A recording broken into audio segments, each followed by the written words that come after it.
Pinamigay ko na to sa MC Taxi na nag-comment sa post ko. And ito yung napagpalitan ko na gulong ni Roxy. So these tires are after 18,000 kilometers of usage. So ito yung front. And this is the tire indicator nitong R26.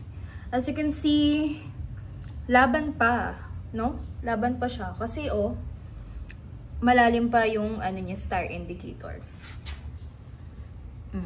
Usually, yung rear tires naman talaga yung mas unang napupudpod kaysa sa front tires. And so far, ito na siya, pudpod.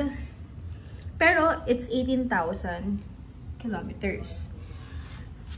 And, hindi ko alam kung hihingin din to nung pipick up na rider. Pinamigay ko na to sa MC Taxi na nag-comment sa post ko. Sige, sabi ko, sige sa kanya na lang if he's willing to pick it up dito sa village, I'll give it to him.